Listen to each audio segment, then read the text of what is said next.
नमस्कार दोस्तों, स्वागत है आपका मोहित की पाठशाला में। जैसा आप सभी को पता है कि एकलव्य स्कूल में टीचिंग और नॉन टीचिंग स्टाफ के लिए बहुत सारी वैकेंसीज निकली हैं। उसी भर्ती के बारे में, उसी वैकेंसीज के बारे में हम लोग इस वीडियो में बात करने वाले हैं। तो इस वीडियो को पूरा देखने का ट्राई करना। ओके, सबसे पहले अपने क्रोम ब्राउज़र को ओपन कीजिए और वहाँ पे टाइप कीजिए EMRS या EMRS 2023। दो साइट्स आपके पास ओपन होगी, किसी भी साइट पे क्लिक कीजिए। इस तरह से आपके पास इंटरफेस खुलेगा। इन्फॉर्मेशन बुलेटिन पे क्लिक कीजिए, आपके पास सारी डिटेल आ जाएगी। सबसे पहले chapter 1 introduction, national education society for tribal student, इसको नेस्ट कहते हैं। As autonomous organization established under ministry of tribal affairs, government of India invites online application from Indian citizen for recruitment on direct basis to the post of principal, PGTs, accountant, JSA and lab attendant. Objective of EMRS, किसका objective क्या है, उद्देश्य क्या है? Eklavya model residential school EMRS are being established with objective of providing quality education from class 6 to 12th student belonging to ST category. These school will be set up at block level as residential school and will have separate hostel for boys and girls, accommodation for teachers, mess facility, playground and all other amenities in line with Navodaya Vidyalayas. For details of location and amenities, please see website of EMRS. EMRS being fully residential institution, teaching and non-teaching staff are required to stay on campus, for which rent-free accommodation as available will be provided. ये कहता है कि जो national education society for tribal student, जिसे हम nest कहते हैं, ये एक ऑटोनोमस ऑर्गेनाइजेशन है जो मिनिस्ट्री ऑफ ट्राइबल अफेयर्स के अंडर डेवलप हुई है, इस्टेब्लिश्ड हुई है। ओके, अब जो गवर्नमेंट ऑफ इंडिया है वो में इनवाइट कर रही है online application from Indian citizens for requirement on direct basis to the post of principal, PGT, accountant, JSA and lab attendant. ठीक है, इन 5 पोस्टों के लिए डिफरेंट वैकेंसी निकाली है। अब जो EMRS है उसका ऑब्जेक्टिव क्या है? ओके, इसका जो मेन ऑब्जेक्टिव है वो है कि जो क्लास 6 से क्लास 12th के जो ST कैटेगरी के बच्चे हैं उनको क्वालिटी एजुकेशन प्रोवाइड करवानी है। ओके, तो मेन ऑब्जेक्टिव तो उसका यही है। अब जो ये स्कूल है वो रेजिडेंशियल स्कूल है और इस स्कूल में लड़के और लड़कियां दोनों के लिए सेपरेट हॉस्टल है। इसी के साथ जो टीचर्स वहाँ पे काम करेंगे उनको अकोमोडेशन है, उनकी रहने की व्यवस्था भी वहीं पे है। मैथ्स फैसिलिटी है, प्लेग्राउंड है और बाकी अदर एम्यूनिटीज़ भी है जैसे नवोदय विद्यालय में आपको दी जाती है। ओके, और अगर आपको जो स्कूल से उसकी जो लोकेशन पता करनी है या जो एम्यूनिटीज़ है उसके बारे में जानना है तो जो EMRS की ऑफिशियल वेबसाइट है आप उसको चेक कर सकते हो। इसी के साथ जो EMRS है, जो एकलव्य स्कूल है, वो फुल्ली हमारे रेजिडेंशियल स्कूल है, आवासीय स्कूल है। ठीक है, वहाँ पे टीचिंग और नॉन टीचिंग स्टाफ रिक्वायर्ड है, उनकी ज़रूरत है, जो कैंपस में ही रहेंगे और उनके लिए वहाँ पे फ्री जो अकोमोडेशन है उसकी सुविधा की गई है, वो उपलब्ध है। तो इंट्रोडक्शन ये कहती है। अब आगे chapter 2 important information at a glance, इसमें दिया गया exam date, fee detail and application procedure. तो एक तरफ इवेंट्स है, दूसरी तरफ डेट्स और फीस है। Online submission of application form 31 July 2023 तक है। ठीक है, जो लास्ट डेट है वो 31 जुलाई 2023 है एप्लीकेशन फॉर्म को सबमिट करने की। ओके, और जो फीस है वो सारी ऑनलाइन मोड में होगी। प्रिंसिपल के लिए जो फीस रखी है वो है 2000 रुपये, PGT के लिए 1500 रुपये, नॉन टीचिंग स्टाफ के लिए 1000 रुपये। जो एडमिट कार्ड है उसको आप डाउनलोड कर सकते हो नेस्ट की साइट पे। वो जो नेस्ट है वो आपको इन्फॉर्म कर देगा, नोटिफाई कर देगा। डेट ऑफ एग्जामिनेशन वो भी नेस्ट के द्वारा आपको बता दी जाएगी। जो ड्यूरेशन ऑफ एग्जामिनेशन है, टीचिंग स्टाफ के लिए जो टाइम ड्यूरेशन है वो 180 मिनट यानी 3 घंटे। ओके, और जो नॉन टीचिंग स्टाफ है उनके लिए 150 मिनट यानी कि 2.5 घंटे। ओके, तो टीचिंग स्टाफ के लिए 180 मिनट यानी कि 3 घंटे और नॉन टीचिंग स्टाफ के लिए 2.5 घंटे यानी कि 150 मिनट। ओके, जो सेंटर ऑफ एग्जामिनेशन होगा वो as indicated on admit card, आपके एडमिट कार्ड पे लिखा हुआ होगा। तो जिस भी स्टेट में आप रहते हो उसके लिए जो एग्जामिनेशन सिटी है उसकी पूरी डिटेल, जो पूरी लिस्ट है वो भी मैं आपको बता चुका हूँ, ठीक है। तो जहाँ पे भी आप रहते हो उसी के अकॉर्डिंग आपकी जो एग्जामिनेशन सिटी है वो आपको मिल जाएगी, okay. Display of question paper attempt bye the candidate and answer keys for inviting challenger for, ये सब है जब आप एग्ज़ाम दे दोगे उसके बाद जब किसी ने किसी आंसर को चैलेंज करना होगा कि मेरा ये वाला आंसर सही है, ये वाला गलत है, इस तरह से, ओके। तो वो भी उसके बाद ही होगा, वो बता दिया जाएगा। Declaration of computer based test result on next website, ये भी बता दिया जाएगा। Schedule for interview for the post of principal only to be display on the next website, कि जो प्रिंसिपल की पोस्ट के लिए इंटरव्यू होगा वो नेक्स्ट की वेबसाइट पे बता दिया जाएगा, okay. Candidates are required to apply through online mode only for the post as per the advertisement vacancy circular, okay. आपको सिर्फ ऑनलाइन मोड से ही अप्लाई करना है। The application form in any other mode will not be accepted, ठीक है। सिर्फ online ही जो एप्लीकेशन फॉर्म होंगे वो एक्सेप्ट किए जाएंगे। A candidate may apply for more than one post if or she is eligible. In such cases, the candidate will have to pay the requested fee separately for each post as applicable.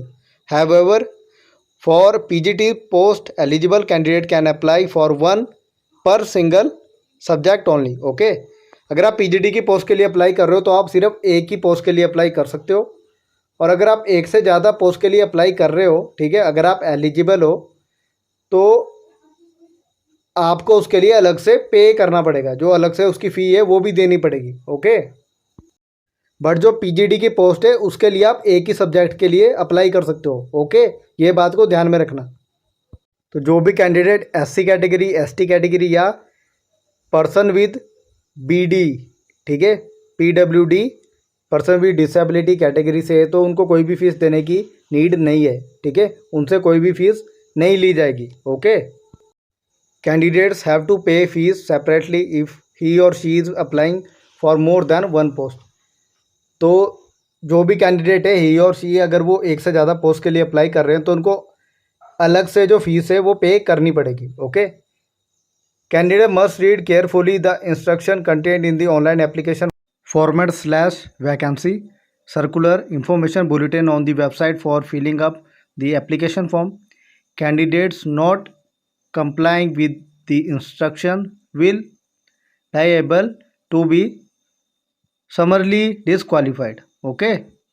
Candidates shall ensure that the information entered by them in their respective online application form is correct. Information provided by the candidate in their respective online application form like name of candidate, contact, address, detail, category, PWBD status, educational qualification details, date of birth, choice of exam cities, experience detail will be treated as final, कि जो भी आप लोग अपने बारे में information application में fill करोगे तो वो करेक्ट होनी चाहिए, ओके। तो next, do not edit, modify, alter any information entered by the candidate after completion of application process under any circumstances. तो जो भी आप एक बार इंफॉर्मेशन अपनी एप्लीकेशन फॉर्म में डाल दोगे तो जो नेक्स्ट है वो आपको बिल्कुल भी अलाउ नहीं करेगा कि आप उसे एडिट करो, मॉडिफाई करो या कोई चेंजेस करो, ओके। तो जब भी आप उसको एंटर करोगे अपनी जो डिटेल अच्छे से भरना उसको, ओके, आराम से भरना, देख के भरना, ओके। अगर आप क्लेम करोगे कि मेरे जो फॉर्म में कोई गलती होगी तो मुझे उसको करेक्ट करना है, तो जो नेक्स्ट है वो उसको स्वीकार नहीं करेगा, वो उसको डिस्क्लेम कर देगा, ओके। तो आपको बार बार ही कह रहा हूँ कि अगर आप अपना फॉर्म फिलअप करोगे तो उसको अच्छे से करना, ओके। अगर इस एडवर्टीज़मेंट के हिंदी वर्जन में, ठीक है, हिंदी ट्रांसलेटेड वर्जन में अगर किसी तरह का कोई वेरिएशन, कोई चेंज आता है तो जो टेक्स्ट इंग्लिश लैंग्वेज में दिया गया है उसी को फाइनल माना जाएगा, ओके। तो जो आपका कंफर्मेशन पेज है of the online application form वो तभी जनरेट होगा जब आप लोग जो पेमेंट है, ठीक है, वो सक्सेसफुली डन हो जाएगी, उसके बाद ही जो कंफर्मेशन पेज है वो आपके जनरेट किया जाएगा। अगर आपका पेमेंट करने के बाद भी जो कंफर्मेशन पेज है वो जनरेट नहीं होता है तो आपने जो कंसर्न बैंक है आपका और जहाँ से आप लोग अपनी पेमेंट कर रहे हो आपको वहाँ पे अप्रोच करना पड़ेगा, ओके। जो नेक्स्ट है वो कोई भी रिफंड आपको नहीं करेगा किसी भी सर्कमस्टांसिस में। ओके, तो जितने भी कैंडिडेट है वो एक बात को इंश्योर कर ले कि जो उनका ईमेल एड्रेस है, जो मोबाइल नंबर है, जो भी वो एंटर करेंगे उस एप्लीकेशन फॉर्म में, ठीक है, वो वैलिड होना चाहिए, रेलिवेंट होना चाहिए। अगर कोई भी आपको इंफॉर्मेशन सेंड करनी हो कम्युनिकेशन के लिए, तो जो भी चीज़ें वो आपको उसी नंबर पे सेंड की जाएगी जो आप फॉर्म में सेंड करोगे, ठीक है, जो आप उसमें फिल करोगे।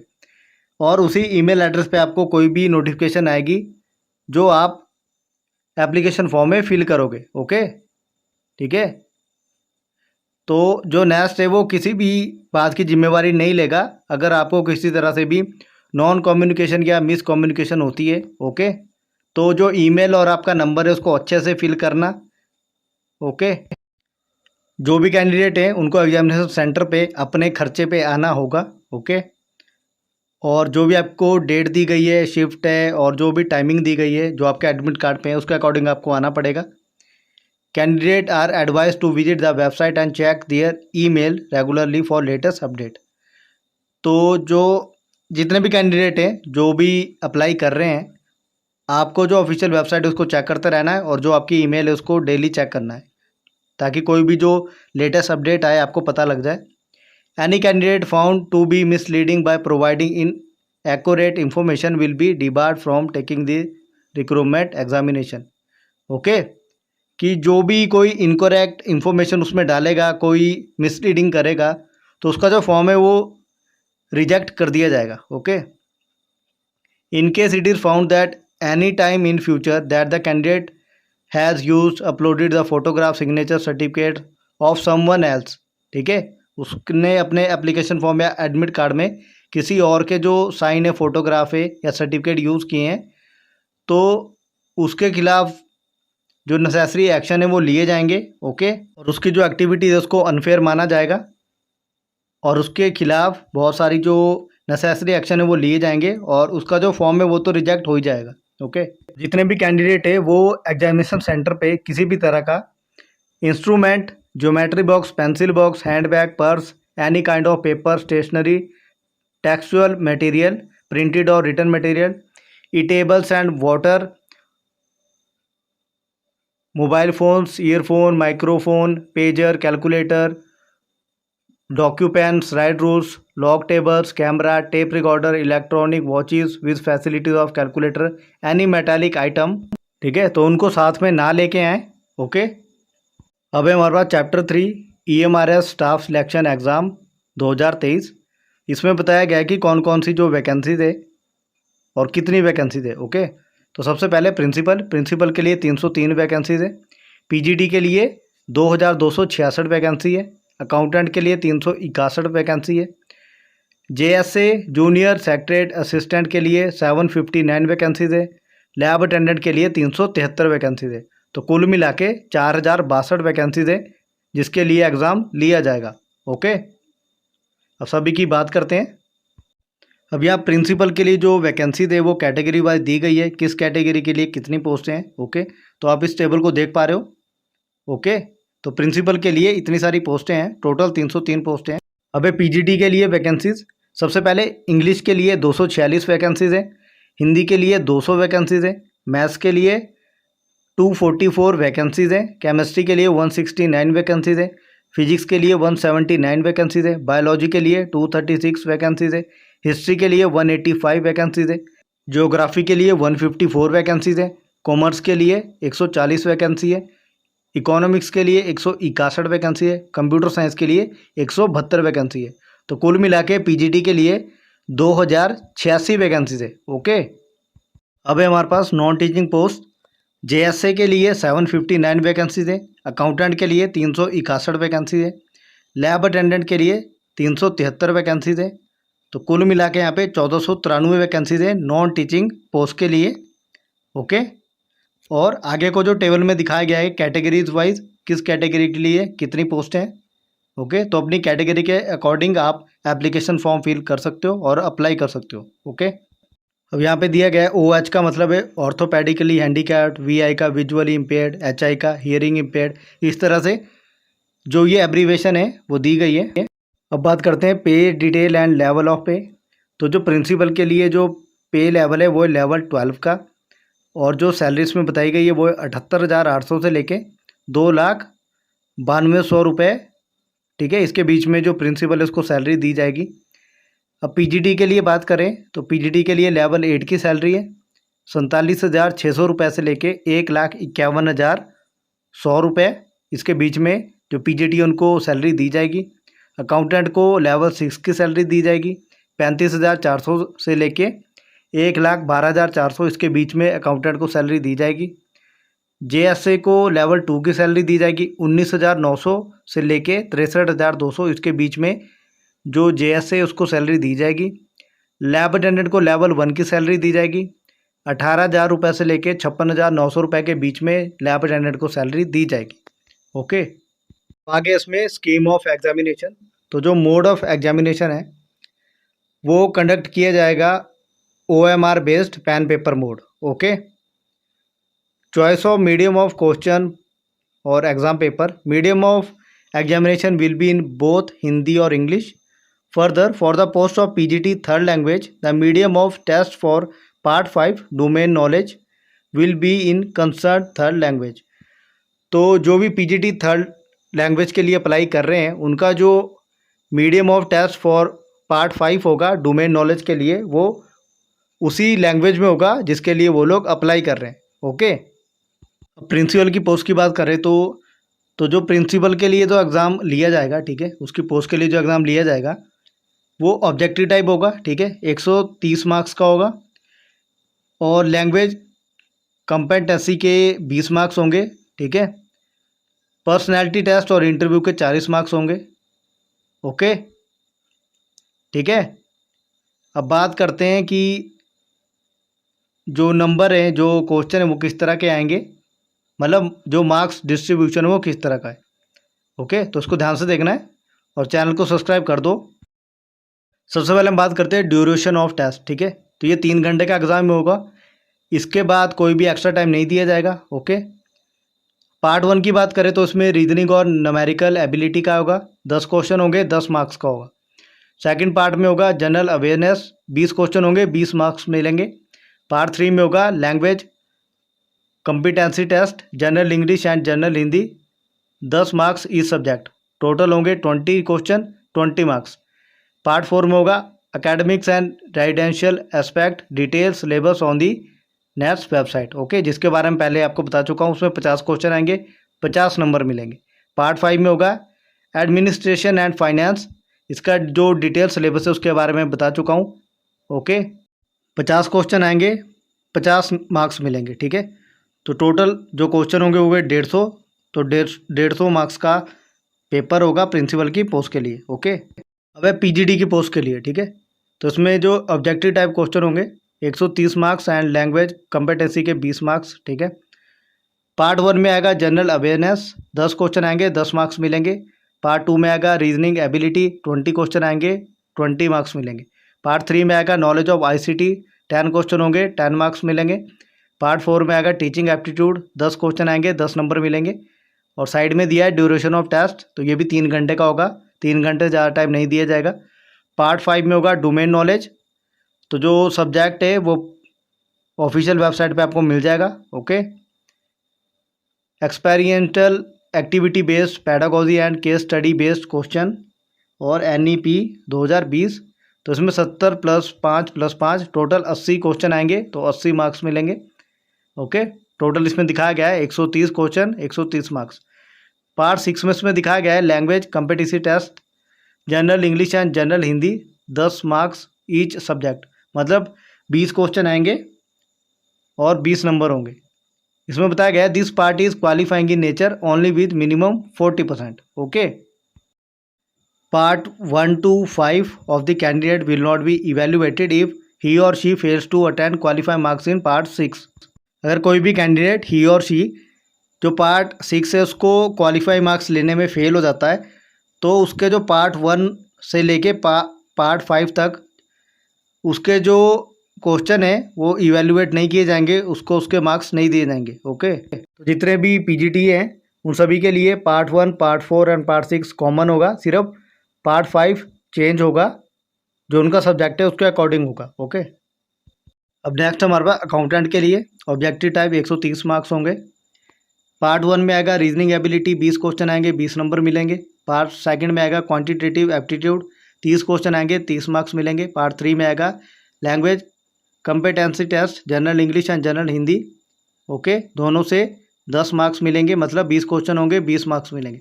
पार्ट 4 में होगा basic knowledge of computer operation, general awareness and current affair, 20 question होंगे, 20 मार्क्स मिलेंगे। ड्यूरेशन ऑफ द टेस्ट होगा 2.5 घंटे, ओके, एक्स्ट्रा टाइम कोई भी नहीं दिया जाएगा, ओके।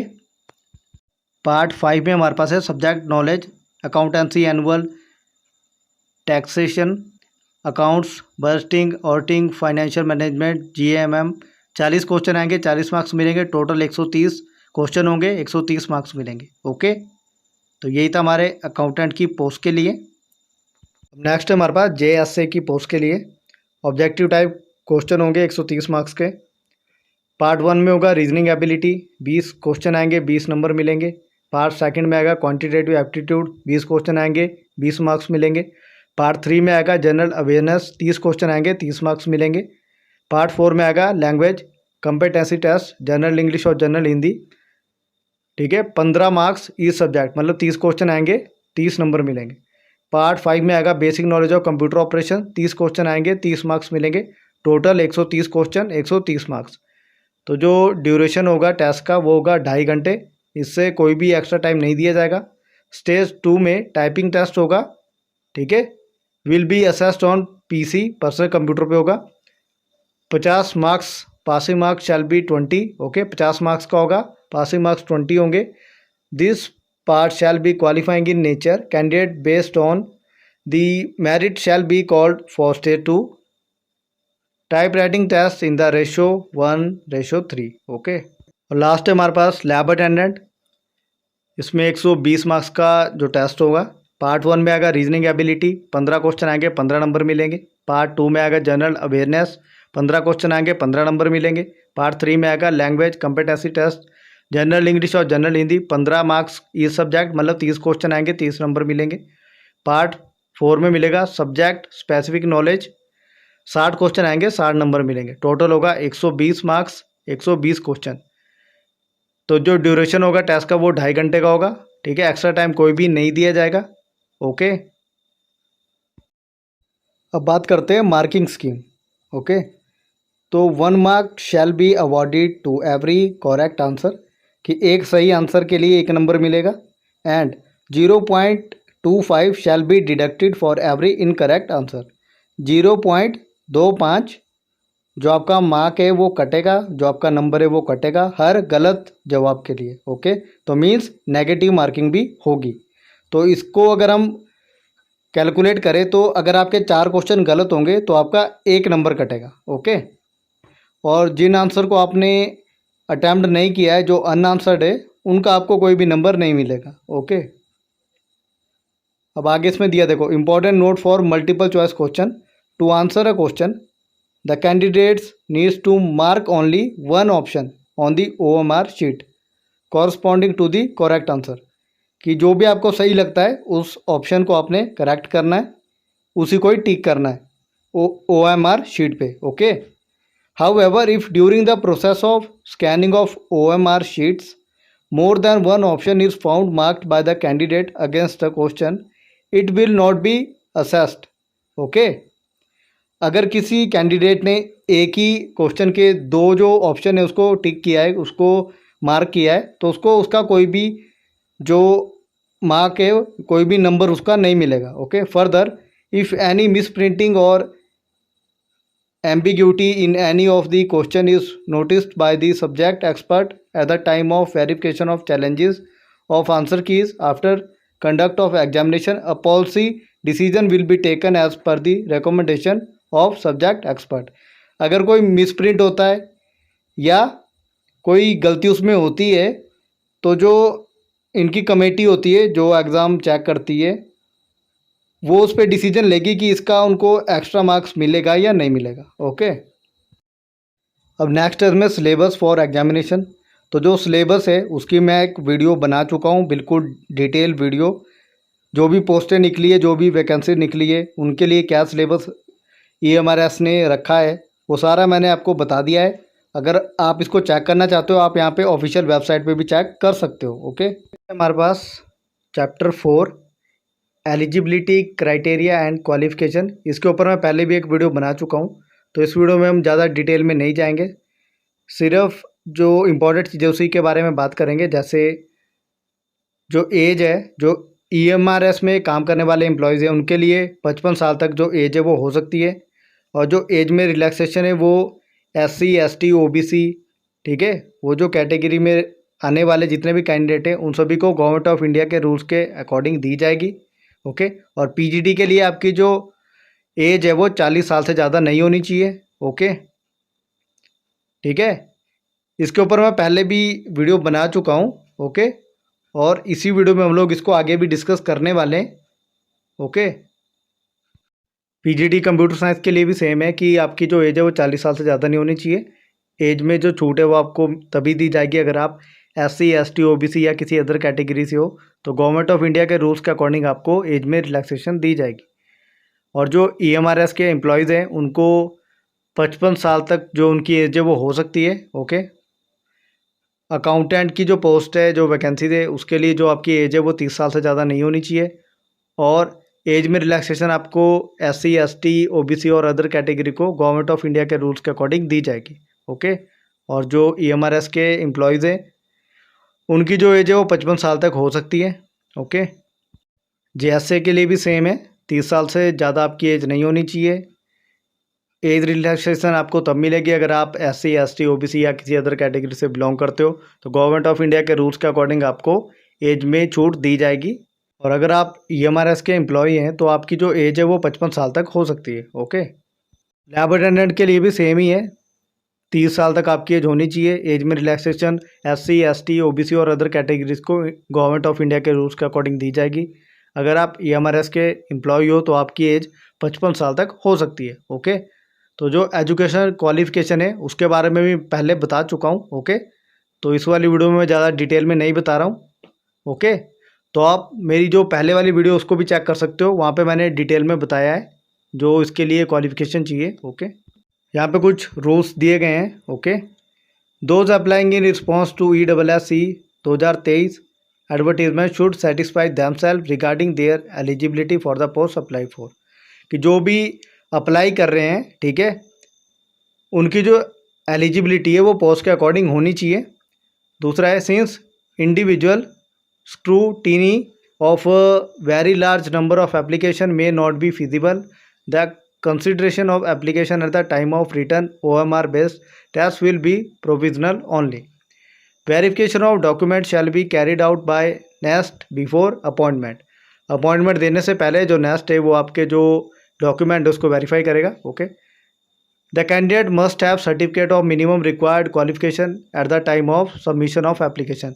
जब आप लोग अप्लाई कर रहे हो ऑनलाइन, ठीक है, तो जो मिनिमम रिक्वायर्ड क्वालिफिकेशन है, ठीक है, जैसे graduation, BA degree, TET, CTET, वो सब, ओके, वो आपका होना चाहिए आपके पास, तभी आप अप्लाई कर सकते हो।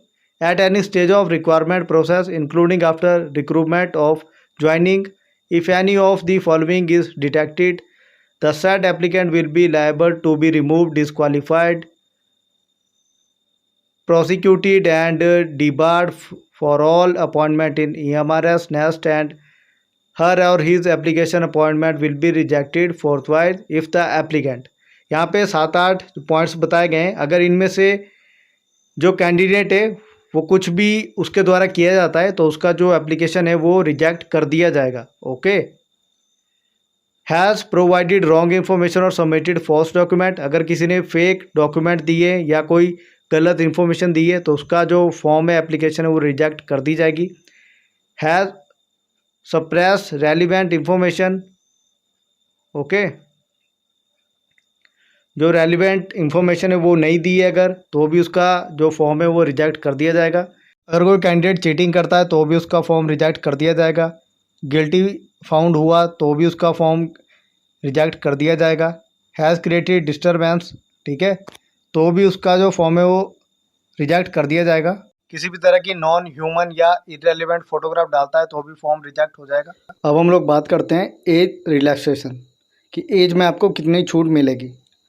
तो जैसा आपको ये टेबल दिखाई दे रहा है, ओके, तो हम लोग इसको डिस्कस करते हैं। अगर आप शेड्यूल कास्ट से हो या शेड्यूल ट्राइब से हो, एससी या एसटी से हो, तो आपको 5 साल की एज में रिलैक्सेशन मिलेगी, ओके, यानी 5 साल का आपको एज में कंसेशन मिलेगा। नेक्स्ट है, अगर आप अदर बैकवर्ड क्लास से हो, एनसीएल, ओके, तो आपको 3 साल की एज में रिलैक्सेशन मिलेगी, okay. Candidate with 3 years continuous service in central government provided the post are in same or allied cadres, okay. तो जो भी लोग 3 साल से सेंट्रल गवर्नमेंट के अंडर जॉब कर रहे हैं, सर्विस कर रहे हैं, तो उनको 5 साल की इसमें एज की रिलैक्सेशन दी जाएगी, ओके। उसके बाद है, persons ordinarily domiciles in the UT of Jammu and Kashmir during 1/1/1980 to 31/12/1989, okay. तो आपको एज में 5 साल की छूट मिलेगी, कंसेशन मिलेगा, ओके। नेक्स्ट है, women all category only applying for PGT post. तो जितनी भी लेडीज़ हैं, जितनी भी वुमेन्स हैं जो पीजीटी की पोस्ट के लिए अगर अप्लाई कर रही हैं, किसी भी कैटेगरी से बिलोंग करती हो, तो उनको 10 साल की एज में रिलैक्सेशन, यानी कि उनको 10 साल की छूट मिलेगी, ओके, जब वो फॉर्म फिल करेंगे अगर पीजीटी के लिए, ओके। तो महिलाओं के लिए तो बहुत ज़्यादा बेनिफिट है इसमें। नेक्स्ट है हमारे पास, person with disability including womens. SC ST के लिए अगर कोई पर्सन विद डिसेबिलिटी है, ओके, और वो एससी एसटी से बिलोंग करता है, तो उसे 15 साल की एज में रिलैक्सेशन मिलेगी। अगर वो ओबीसी से बिलोंग करता है तो उसे 13 साल की एज में रिलैक्सेशन मिलेगी। अगर वो जनरल कैटेगरी से बिलोंग करता है तो उसे 10 साल की एज में रिलैक्सेशन मिलेगी। For women with disability clause E is not applicable. अगर कोई वुमेन डिसेबल्ड है या उसे किसी तरह की डिसेबिलिटी है, तो उसे जो एज में रिलैक्सेशन मिलेगी वो पर्सन विद डिसेबिलिटी के अकॉर्डिंग मिलेगी, ना कि जो हमारा क्लॉज ई है उसके अकॉर्डिंग, ओके। तो उनको सिर्फ 10 years की ही जो एज में रिलैक्सेशन है वो मिलेगी, ओके। नेक्स्ट है इसमें, for other than permanent employs working in EMRS as on 1/1/2023, तो उनके लिए जो एज दी गई है, ठीक है, वो 55 साल तक है, ओके, ओके। और नेक्स्ट है, जो EMRS के एम्प्लॉयज़ है who are appointed on regular pay scales for EMRS, उनके लिए भी जो एज है वो 55 साल ही रखी गई है। ये मैं आपको पहले भी बता चुका हूँ जब हमने सबसे पहली वीडियो बनाई थी, ओके। और नेक्स्ट इसमें, ex service man who have put in not less than 6 months continuous service in armed forces, army, navy and air force shall be allowed to deduct the period of such service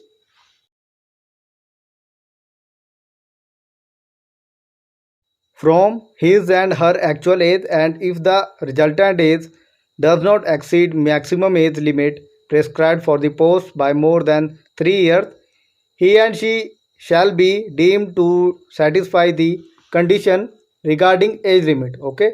Important, such ex-servicemen who are already employed as regular civil employees under government by availing benefit of reservation as ex-servicemen are entitled for age relaxation only as provided under extant rules, okay. इसमें 3-4 point और दिए गए हैं, जैसे the age of the candidate should not exceed more than 55 years age on 31 July 2023, okay, कि अगर आप apply कर रहे हो तो आपकी जो एज है वो 55 साल से ज़्यादा नहीं होनी चाहिए, ओके, 31 जुलाई 2023 के बाद, ठीक है, ओके। जिसकी भी एज 55 साल से ज़्यादा होगी उनको तो कंसीडर नहीं किया जाएगा। और अगर कोई पर्सन एक से ज़्यादा एज कंसेशन के लिए एलिजिबल होता है तो भी उसे एक ही बार जो कंसेशन है वो दिया जाएगा एज में, ओके। और लास्ट है हमारे पास, जो नॉन परमानेंट टीचिंग स्टाफ काम कर रहा है एकलव्य स्कूल में, ठीक है, 1 जनवरी 2023 तक या 23 से, ओके, तो वो लोग भी एलिजिबल हैं एज रिलैक्सेशन के लिए। तो उनके लिए जो एज है वो भी 55 साल रखी गई है, ओके। तो यही था हमारा आज का टॉपिक। ऐसे मैं उम्मीद करता हूँ कि आपको इस वीडियो से कुछ नया सीखने को मिला होगा, और जो भी लोग एकलव्य स्कूल में अप्लाई करना चाहते हैं टीचिंग या नॉन टीचिंग स्टाफ के लिए, तो इस वीडियो से आपको थोड़ी जानकारी मिली होगी। तो अगर इस वीडियो से आपको कुछ भी नया सीखने को मिला है तो सबसे पहले वीडियो को पूरा देखिएगा, और चैनल को अगर आपने सब्सक्राइब नहीं किया है तो प्लीज़ कर दीजिएगा। मैं आपके लिए आगे भी इसी तरह की वीडियोस लाता रहूँगा। आज के वीडियो में हम लोग इतना ही करेंगे।